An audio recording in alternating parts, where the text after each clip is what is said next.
experience usually is supposed to lead to wisdom. And it is very important on a societal level that people are aware of this hierarchy in society.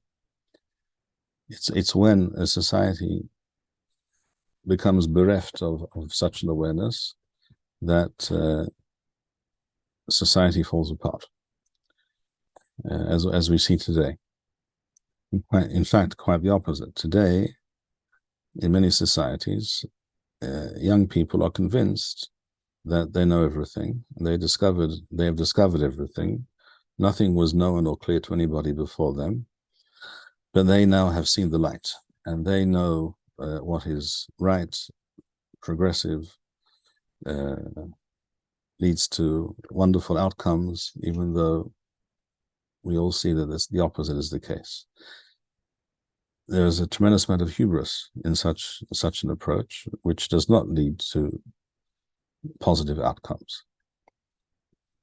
And being mehader, zaken muflag b'zikna, even though he's not a chacham, is one way of reminding people that they should be humble. They should not imagine that they know everything, and that perhaps the people who came before them also knew something. And maybe there's a reason why things are the way they are. There is a concept in the Western world called Chesterton's fence, which basically means as follows. It might be that a person, and very often this refers to a younger person, sees something, he's aware of certain concepts, certain consensus in society, that this is how things are done, this is something that should not be done. And it's not always obvious to the person. Again, very often it's a younger person, because an older person, it may be at that point quite obvious to them. But another person and very often a younger person, will not see why it has to be that way. And they may have reasons, they may think they have reasons why it shouldn't be, it should be some other way. The idea is that if there's a fence somewhere, and you can't see any cogent reason why there is a fence right here in this place in the middle of the field, then you shouldn't just tear it down. You should think for a moment that perhaps there's a reason why this fence was placed here by someone. People don't just erect fences for no reason. So even if you haven't understood yet why there's a fence here, perhaps you should ask, and you should consider and learn why there is a fence here before you even think about whether it needs to be there or not. Removing it because you didn't understand why it's there is the fool's way forward in life. And again, it does not lead to the right outcomes. It is necessary to the element of caution and precaution and not jumping to conclusions are essential parts of wisdom. There is always a tension between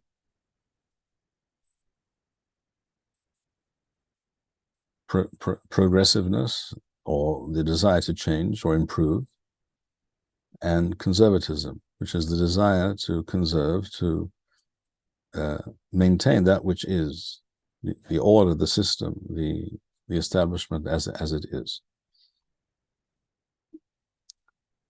Without the desire to improve, or at least to consider whether something might be improved, without the willingness to consider whether something or everything is perfect, or perhaps some things are not perfect, and there's room for some change, that has to be tempered by an understanding that there's very likely a good reason why many things are the way they are. And the fact that you don't know those reasons doesn't mean they don't exist. It just means that you haven't learnt enough, or you haven't seen enough, or you haven't been taught properly. And there is a tension there, therefore, between, and this is the tension, of course, in modern day philosophy and politics, between people, at least once upon a time, were called liberals and people who were called conservatives. That tension has to exist. And even within the world of Torah, that tension has to exist. There has to be a willingness to re-examine certain things, or to, whether it's to, it doesn't have to be something which applies to a new concept or a radical change in halacha. It may simply be the willingness to consider whether this shita is more correct than that shita. The fact that everyone around you is following a certain shita doesn't necessarily mean that it's the most correct shita. There might be other reasons why that is the shita that people are following. In the shiur the shiur last night, for example, those who heard it, we saw there the clear example of the shita of Rabban Gamliel was the accepted position and practice for a long time, and probably was not his own shita that he invented. But there were others who disagreed, and with the changing of the guard, there were other chachamim who said, we think a change needs to be made. Change is possible, but it has to be done mitoch shikul da'ath, great shikul da'ath, much deliberation and consideration. So don't always tear down the fence before you know why it was placed there in the first place.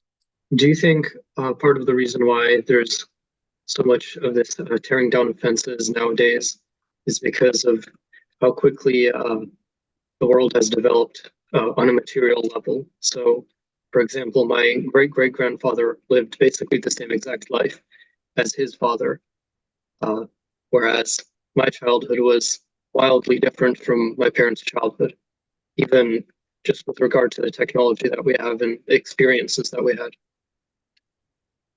No doubt that is part of the phenomenon. That's one aspect and also one cause of the phenomenon, and there are other reasons as well.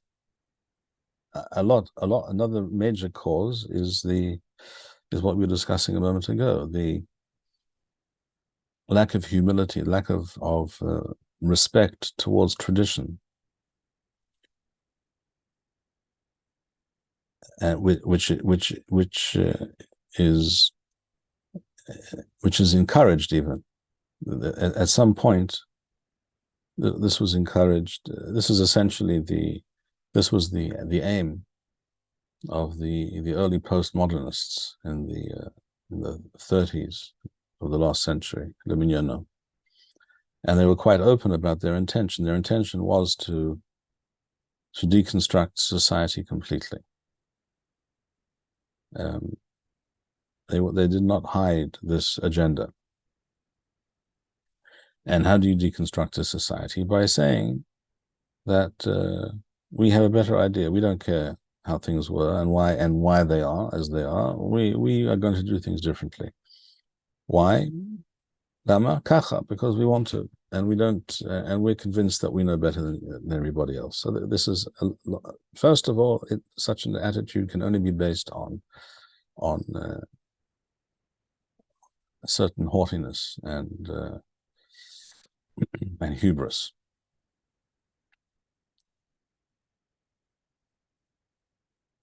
And another major cause is it becomes almost like a drug. The idea that change is not only possible, it's desirable, constant change. So basically nowadays in the Western world, which is deconstructing itself before our eyes, the entire cultural framework is being reinvented every decade. It used to be that a period, an historical period, or a period of a certain thought or school of thought in the world lasted for many generations, very often many centuries. And change was gradual. But now, many people think that you can reconstruct and remake society completely from the ground up every few years. And that is clearly not true. And we can all see the results before our eyes today. And it's not pretty. It's not pretty at all. And it has already led to a terrible degradation and misfunction of society and of human beings' lives on the individual level as well. And will probably take a long time until enough people realize what has been done to them by these haughty, self-appointed know-alls. But that is probably a long process because people do not see things as quickly as they should, and there are also very many other people working against that realization and who have a vested interest in that constant,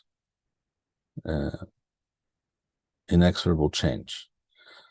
And one of the reasons that has to be mentioned, one of the reasons for this desire for constant change is really it's a power play. If there's a certain system in place and a certain hierarchy, if you want to move ahead and you wish to get to a position of influence, shall we say, then you have to work your way through the system, which requires you to be patient, to be diligent, to be patient, to be respectful to those who maybe know a lot more than you, have more experience, to learn from them slowly over time and not jump the gun.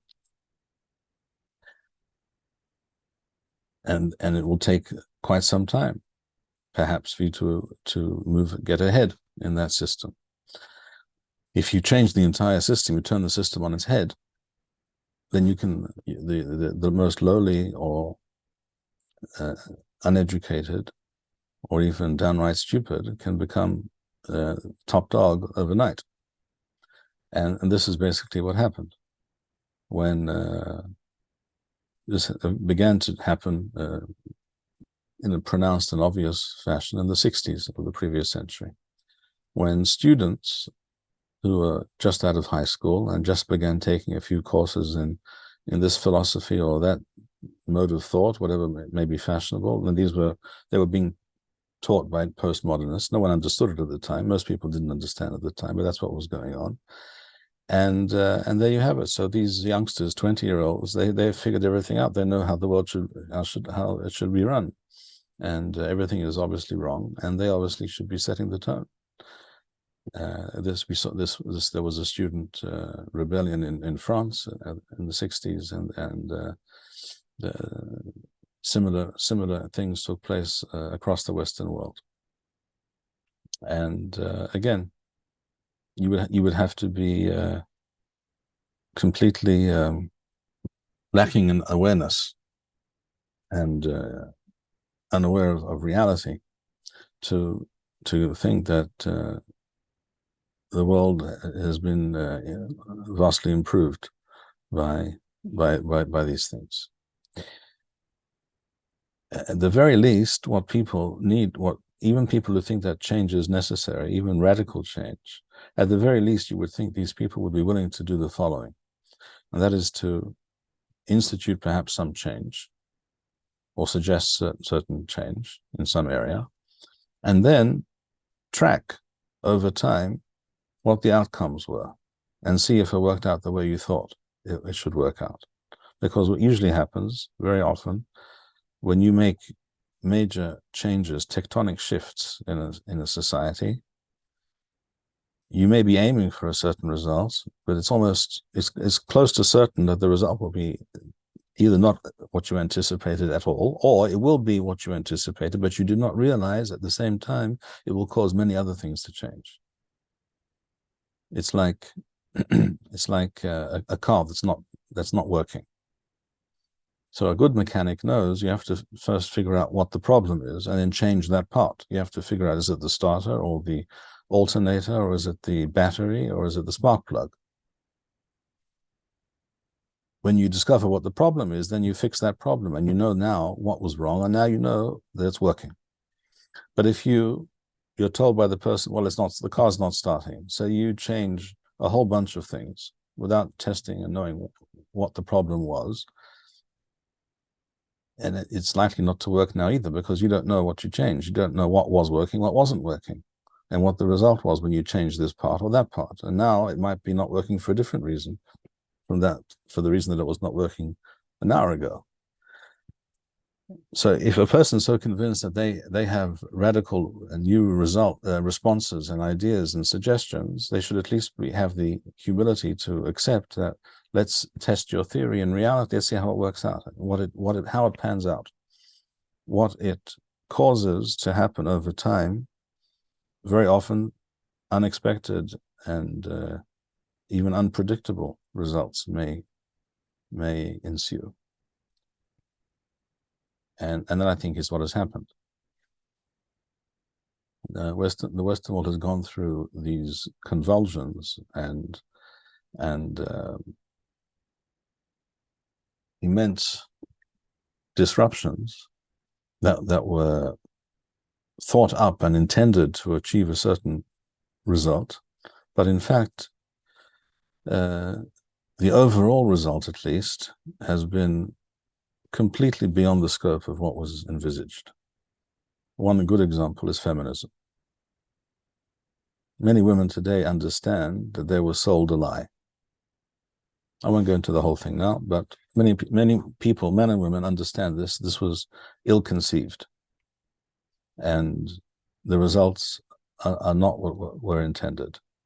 If these were the results that were intended, that's even more serious, and the people responsible are even more culpable. But many people today will tell you that this was completely miscalculated and misconceived. What would you say to a conservative-leaning type of Haredi Chacham that would say that Machon Shilo is following the path of those type of progressive people that are trying to upslug everything and take values that were held dear, certain core principles of how Galut Judaism has been operating, and now you're trying to somehow progressify things, and this is violating what you yourself have been saying. If I am to speak about myself for a moment, then I think the fact that on the one hand I am sometimes criticized for being too revolutionary and too progressive, as it were, too much pushing for change to a extreme extent.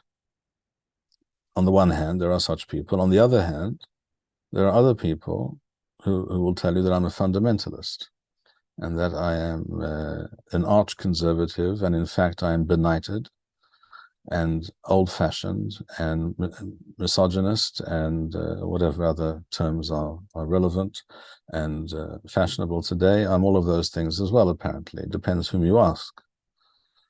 The fact that I am perhaps attacked or criticized by both of these camps of people, or people on both sides of this dichotomy, perhaps proves that I'm neither of those things, and that I'm trying to follow, to the best of my limited ability, to follow the Torah. I'm not trying to fit in with anybody's agenda.